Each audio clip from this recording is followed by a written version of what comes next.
আমার আব্বু একটি পুরনো কারখানায় কাজ করত। সেটা আমি অনেক পরে জানতে পারলাম যখন আমার মা মারা গিয়েছিল। তখন আব্বু মনের ভিতর দিক থেকে অনেক ভেঙে পড়েছিল। আমার আব্বু আমাকে বলতো, মা তোকে নিয়ে আমার অনেক স্বপ্ন, আমি তোকে ডাক্তার বানাবো, কিন্তু আমার কাকা বলতো, তোর আব্বু ভালো মানুষ না, তোর আব্বুর কথা তুই কখনো বিশ্বাস করিস না। অথচ আমার কাকা আব্বুকে বলতো, তুই আবার নতুন জীবন শুরু কর, তুই আবার বিয়ে করে ফেল।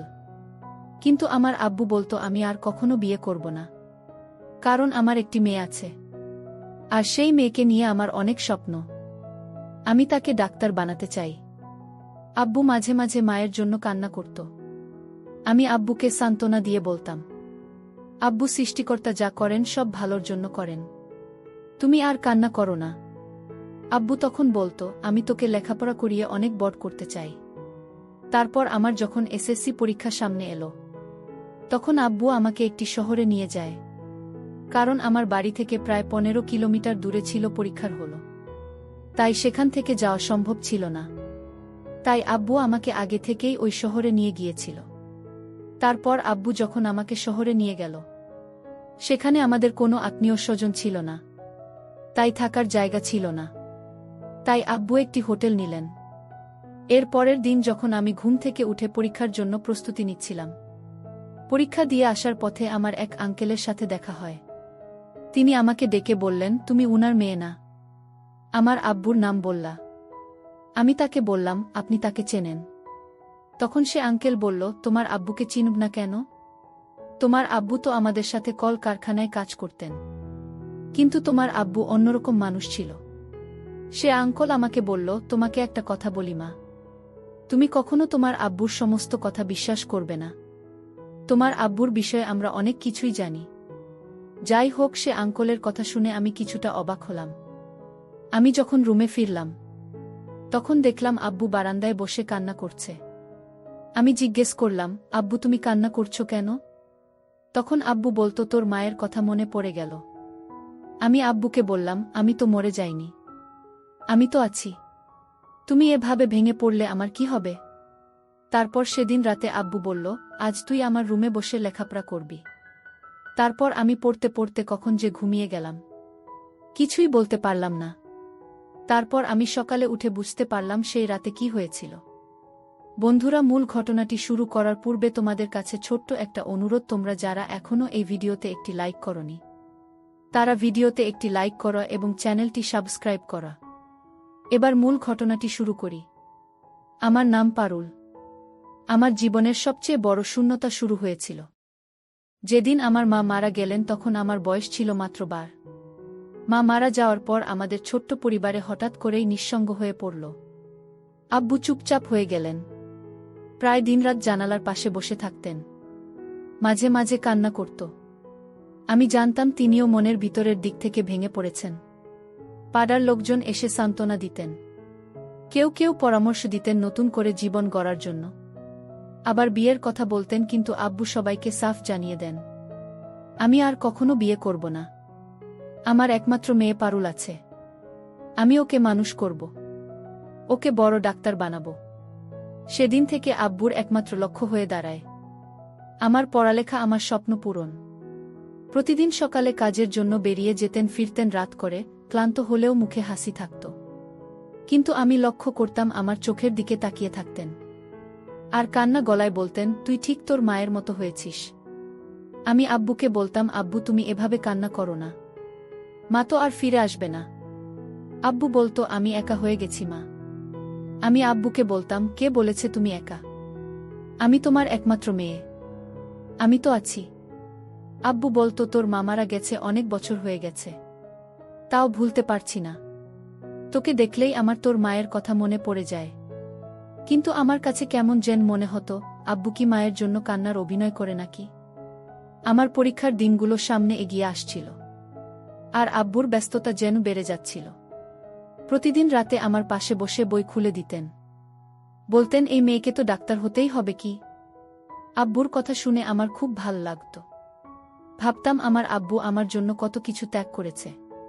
কিন্তু একদিন রাতে হঠাৎ আমি দেখলাম আব্বু অনেকক্ষণ ধরে চুপচাপ বসে আছেন, যেন কিছু একটা মনের ভিতরে লুকিয়ে রেখেছেন তিনি। হঠাৎ করে ধীরে ধীরে বললেন, তুই জানিস তোর মা যখন তোর বয়সী ছিল ঠিক তোর মতো করেই লেখাপড়া করত, ঠিক তোর মতো সাজগোজ করে থাকতে পছন্দ করত। আব্বু তখন বলল, এত রাত জেগে পড়তে হবে না, এখন ঘুমিয়ে পড়।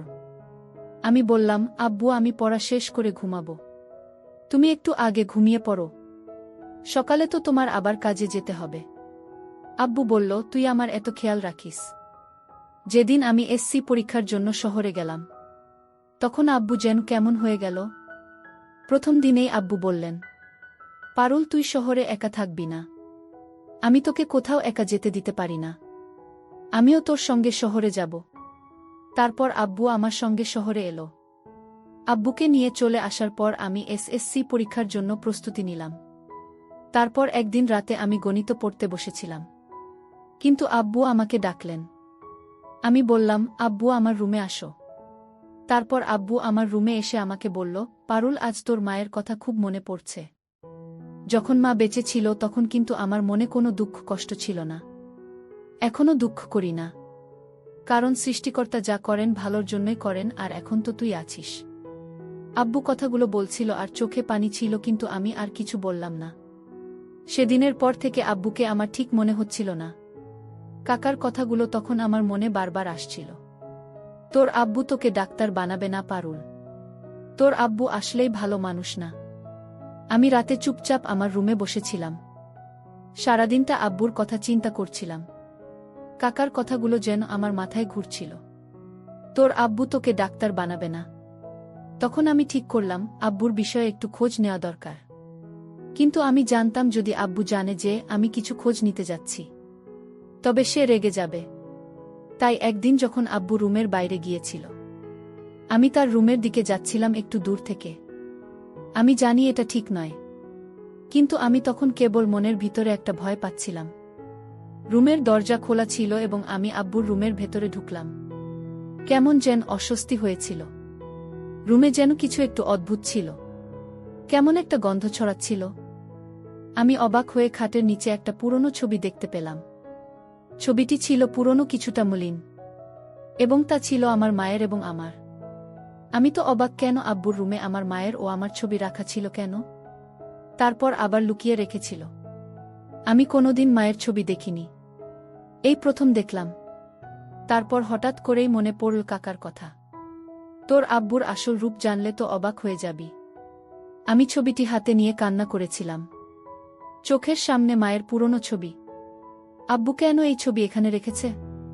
আমার মনে তখন সন্দেহ আর আতঙ্কের এক মিশ্রণ তৈরি হয়েছিল। কিছু সময় পর আব্বু ফিরে আসলো এবং আমি ছবি হালকা করে ঢেকে আবার যেখানে ছিল সেখানেই রেখে আসছি। আব্বু ঘরে আসতেই বললাম, আব্বু তুমি কেন এখানে মায়ের ছবি রেখেছ? কিন্তু কথা শেষ না করতে আব্বু আমাকে কিছু না বলে মাথা নিচু করে ঘর থেকে বের হয়ে চলে গেল। আমি চুপ করে রুমে বসে রইলাম। এরপর কয়েকদিন পর আমি জানতে পারলাম আমার কাকা যে কথাটা বলেছিল তা সত্যি হতে চলেছে। সে আমাকে বলেছিল, তোর আব্বুর আসল কথা জানলে তো অবাক হয়ে যাবি। কি এ কথাটি বারবার আমার মাথায় ঘুরছিল। আমি ঠিক করলাম এবার পুরোপুরি জানব আব্বুর আসল পরিকল্পনা কি। তবে তার জন্য আমাকে আরও কিছু পদক্ষেপ নিতে হবে, আর সেই পদক্ষেপগুলি আমাকে নিশ্চিতভাবে আমার জীবনের সবচেয়ে বড় সত্যের সামনে দাঁড় করাতে সাহায্য করবে। দিন কাটছিল, কিন্তু আমার মধ্যে সন্দেহ আরও বাড়ছিল। মনে মনে সিদ্ধান্ত নিলাম আজকের পর থেকে আর চুপ থাকবে না, কোনো কিছু একটা জানতে হবে। সেই রাতে আমি লক্ষ্য করলাম আব্বু হোটেল থেকে নিচে নেমে গিয়ে কাকে যেন কিছু টাকা দিয়ে আসছে। আমি কৌতূহলী তাকে লক্ষ্য করছিলাম, কিন্তু একটু দূরেই আব্বু আমাকে দেখতে পেল। আব্বু আমাকে কঠোর গলায় বলল, তুই কেন আমার এত খেয়াল রাখছি পারুল? আমি কখন কোথায় যাই তুই লক্ষ্য রাখছিস কেন? আমি অবাক হয়ে গেলাম। আব্বু কি জানে আমি কি করছি? কিন্তু আমি কিছু বললাম না, চুপ করে দাঁড়িয়ে রইলাম। তারপর আব্বু কিছুক্ষণ থেকে চুপচাপ চলে গেল। তখন থেকেই আমার মনে আরও বেশি সন্দেহ হতে লাগল। আব্বু কি আমার কাছ থেকে কোনো কিছু গোপন রেখেছে? আমাকে কি ডাক্তার বানানোর মিথ্যা স্বপ্ন দেখাচ্ছে? আমাকে মিথ্যা বলছে কি? আমি ঠিক করলাম পরবর্তী রাতে আব্বুর কাছে সরাসরি কিছু প্রশ্ন করব। যদিও জানি এটা আমার জীবনের সবচেয়ে ঝুঁকিপূর্ণ সিদ্ধান্ত হতে পারে। কিন্তু আমি আর অপেক্ষা করতে পারছিলাম না। আব্বুর প্রতি আমার বিশ্বাসের প্রাচীর ধীরে ধীরে ধসে পড়েছিল। সেদিন আমি ঠিক করলাম যে আজ আব্বুর কাছে যাব এবং সরাসরি প্রশ্ন করব। আমি জানতাম এটা সহজ হবে না। আব্বুর চোখ মুখ দেখলে আমি ঠিক বুঝতে পারব। আব্বুর জন্য রাতে আমি অপেক্ষা করছিলাম। আব্বুর জন্য সঠিক সময়ের অপেক্ষায় ছিলাম। আব্বু হোটেলের বারান্দায় দাঁড়িয়ে ফোনে কথা বলছিলেন। আমি সাহস সঞ্চয় করে তার কাছে গেলাম। তারপর খুব শান্তভাবে বললাম, আব্বু, আমি জানি তুমি কিছু একটা আমার থেকে লুকিয়ে রাখছ। আমি জানি আমি তোমার জন্য খুব ছোট, কিন্তু তুমি তো বলেছিলে আমি তোমার মেয়ে। আমার কাছে সব কথা বলবে। তুমি আমাকে কোনো কিছু থেকে কেন আড়াল করছো? আব্বু মুহূর্তে স্তম্ভিত হয়ে গেল। তার চোখে পানি চলে এলো। আর তারপর ধীরে ধীরে বলল, পারুল, তুমি জানো না তুমি আমার জন্য কত বড় আশীর্বাদ। তবে কিছু কথা থাকে যা বলা সম্ভব নয়। তুমি বুঝবে না। আমি তখন আরও অবাক হয়ে বললাম, আব্বু, আমি তোমার মেয়ে। আব্বু একটু থেমে থেকে বললেন, তুমি যা জানতে চাও তা তোমার জন্য নিরাপদ নয়। তোমার জন্য এখনো সময় আসেনি কি? আমি সেই সময় কিছু বলতে পারলাম না। আব্বুর কথা শুনে আমি বুঝলাম তার মনের ভিতরে কিছু রহস্য লুকিয়ে আছে। জানাজানি হয়তো আমার জন্য ভালো, কিন্তু তাও আমার মন জানতে চাইত। আমি ঠিক করলাম এবার আমি নিজেই সত্যটা জানব। পরের দিন সকালে যখন আব্বু কাজে বের হচ্ছিল, আমি তার পেছনে পেছনে চলতে শুরু করলাম। আব্বু জানত না আমি তার পিছু নিয়েছে। শহরের এক নির্জন অংশে পৌঁছানোর পর আব্বুর চলাফেরা এমন ছিল যেন সে কিছু মাফিয়া বা চোরদের সাথে দেখা করতে যাচ্ছে। আমি দূর থেকেই দেখতে থাকলাম। সে একটি অন্ধকার গলিতে ঢুকল, যেখানে কিছু পুরনো লোক দাঁড়িয়েছিল। তখন আমার মনে হলো আব্বুর কাছে এক বিশাল দুনিয়া লুকিয়ে আছে। আমি একটু থেমে আগের দিন আব্বুর দেয়া কথাগুলো মনে করলাম। তোমার জন্য এখনো সময় আসেনি। কিন্তু আমার মন বারবার জানতে চাইছিল, কিছু একটা জানতে হবে, কিছু একটা জানতে হবে। আমি আর অপেক্ষা না করে আব্বুর পেছনে পেছনে আমি গলিতে ঢুকে পড়লাম। সে কিছুটা সামনে চলে যাওয়ার পর আমি আব্বুর পিছু নিতে লাগলাম। গলির এক মাথায় গিয়ে আব্বুর সাথে কিছু লোকের দেখা হলো। তারা কেউ একে অপরকে পরিচিত না, কিন্তু আব্বু তাদের কাছে কিছু টাকা দিল। তখন আমি বুঝতে পারছিলাম না কেন আব্বু তাদের কিছু টাকা দিল। আমি আরও কাছ থেকে শুনতে চেষ্টা করলাম, কিন্তু আব্বু হঠাৎ করে জেনে যান আমি তার পেছনে আছি। সে এক ঝলক পিছন ফিরে তাকালো। আব্বুকে দেখে আমার মনে হচ্ছিল তিনি ভীষণ ভয় বা আতঙ্কে আছে, যা এর আগে আমি কখনো দেখিনি। আব্বুকে দেখেই আমি পালানোর চেষ্টা করলাম, কিন্তু আব্বু আমাকে দেখে ফেলল আর বলল, পারুল, তুমি এখানে কেন? সে আমার দিকে তাকিয়ে বলল। তার গলায় কেমন যেন একটা ভয় ছিল। আমি কোনো কথাই না বলে সোজা প্রশ্ন করে বসলাম, আব্বু, তুমি ওই লোকদের কাছ থেকে কেন টাকা নিলে? আব্বু থেমে গেল। তিনি চুপ হয়ে গেলেন। সে আমাকে একটু ধীরে বলে, তুমি যা ভাবছ তা ঠিক নয়। আমি যা করছি সেটা তোমার জন্য ভালো, কিন্তু তুমি কেন বোঝো না? আমি তোমাকে এর মধ্যে জড়াতে চাই না। আমি যা করছি সেটা তোমার ভালোর জন্য, কিন্তু এখনই জানা তোমার জন্য উপকারী নয়। আর একটু বয়স হলে বুঝতে পারবে। আমি অবাক হয়ে গিয়েছিলাম আব্বুর কথা শুনে। মনে হচ্ছিল সে আসলে আমার জন্য ভালোর জন্য কিছু করছে। তবে আমার মধ্যে প্রশ্ন আরও গভীর হয়ে যাচ্ছিল। আব্বুর কি কথা লুকানো ছিল? সে কেন আমাকে এত কিছু থেকে আড়াল করে রাখতে চায়? আব্বুর কথা শুনে আমি কিছুক্ষণ চুপ হয়ে রইলাম, কিন্তু মনের ভিতরে খুব ভয় ছিল। আব্বুর না বলা কথা আমাকে বিভ্রান্তির মধ্যে ফেলে দিল। কিন্তু আমার মনে হচ্ছিল এই রহস্যের পিছনে কোনো গভীর সত্য লুকিয়ে আছে।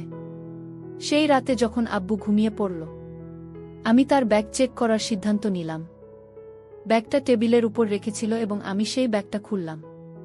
প্রথমে কিছুই বুঝতে পারছিলাম না, কিন্তু হঠাৎ করে আমার চোখে পড়ল একটি ছোট কাগজের টুকরো। কাগজটা খুলে দেখলাম তাতে লেখা ছিল, পরবর্তী মিটিং রাত 12টায় পুরনো কারখানায়। আমি পুরোপুরি অবাক হয়ে গিয়েছিলাম। কি হতে পারে এর মানে? কি ধরনের মিটিং? কেন আব্বু কাগজে লিখে রেখেছে? তারপর আমি বুঝলাম আব্বুর জীবনে কিছু আছে যা আমি কখনো ভাবিনি। আমি সিদ্ধান্ত নিলাম আমি সেই পুরনো কারখানায় গিয়ে নিজের চোখে দেখব কি সত্যি ঘটনা ঘটছে। আব্বুর তার অতীত, যা আমাকে কখনো জানানো হয়নি এবং আমি সেটি জানব যে কোনো মূল্যেই হোক। আমি নির্ধারণ করেছিলাম সেই রাতেই পুরনো কারখানায় যাব আব্বুর জীবনের রহস্য উদ্ঘাটন করতে। আমি আর কোনো সময় নষ্ট করতে চাইছিলাম না। রাত 12টায় আমি চুপচাপ রুম থেকে বেরিয়ে গেলাম। শহরের দিকে পুরনো কারখানার দিকে যাওয়া একেবারে একলা পথ ছিল। কারখানার সামনে এসে আমি কিছুটা থমকে দাঁড়িয়ে গেলাম। এখানে কি ঘটছে? কেন আব্বু এই কারখানায় আসত? চোখে অন্ধকার, যেন এখানে কোনো প্রাণ ছিল না, শুধু পুরনো ইটের দেওয়াল আর ভাঙাচোরা জানালা। হঠাৎ দূর থেকে কিছু লোকজন দেখতে পেলাম। আমি চুপচাপ তাদের দিকে এগিয়ে গেলাম। আমি সুকৌশলে তাদের কাছে পৌঁছাতে থাকলাম। কিন্তু হঠাৎ আমার পা মাটিতে এক শব্দ করে ঠেকল। একজন লোক আমার দিকে তাকিয়ে ফেল। সে আমাকে দেখেই বুঝতে পারল আমি কোথা থেকে এসেছি। তুমি কি এখানে কেন? তার প্রশ্নে আমি একটু ভ্রু কুঁচকে বললাম, আমি আব্বুকে খুঁজতে এসেছি। লোকটি একটু চুপ করে রইল। তারপর বলল, তোমার আব্বু এই কারখানায় আসত। তবে আজ তোমার আব্বু আসেনি। তুমি যা জানো না তা তোমার জন্য অনেক বড় বিপদ নিয়ে আসতে পারে। আমি চুপচাপ তার দিকে তাকিয়ে রইলাম। এই লোকটি কি জানে আব্বুর সম্পর্কে কিছু? আমার মনে তখন কেবল একটাই প্রশ্ন, আব্বু কেন এখানে আসত? আব্বুর কি ছিল অতীত? এবং এই লোকটি কেন আমাকে সতর্ক করছে? লোকটি চুপচাপ কিছুক্ষণ দাঁড়িয়ে রইল। তার চোখে যেন এক ধরনের সন্দেহ, অস্থিরতা ছিল, যেন সে আমাকে কিছু বলার প্রস্তুতি নিচ্ছিল, কিন্তু ভয় পাচ্ছিল। তোমার আব্বু? সে কিছু বলতে গিয়ে থেমে গেল। তারপর আবার বলতে লাগল, তোমার আব্বু আসলে একজন ভালো মানুষ। কিন্তু তুমি যদি জানো তবে তোমার জীবন বিপদে পড়বে। তারপরও আমি জানতে চাইতাম, আব্বু এখানে কেন আসে? আমি জানি তিনি কিছু একটা লুকিয়ে রেখেছেন। আমি কিছুটা রাগান্বিত হয়ে উঠলাম। কারণ তারা আমার কাছে কেন আব্বুর বিষয়ে কিছু বলে না? আমি লোকটির কাছে জানতে চাইলাম। আমি আমার জীবনের ভয় করি না। তাও আপনি আমাকে জানিয়ে দেন, আব্বু কি কারণে কেন আসেন তা আমি জানতে চাই। বন্ধুরা, আজকের গল্পটা এখানে শেষ করতে পারলাম না। গল্পের পরবর্তী অংশ আগামীকাল আপলোড দেওয়া হবে। সেই পর্যন্ত সবাই ভালো থাকেন, সুস্থ থাকেন। ভিডিওটি দেখার জন্য অসংখ্য ধন্যবাদ।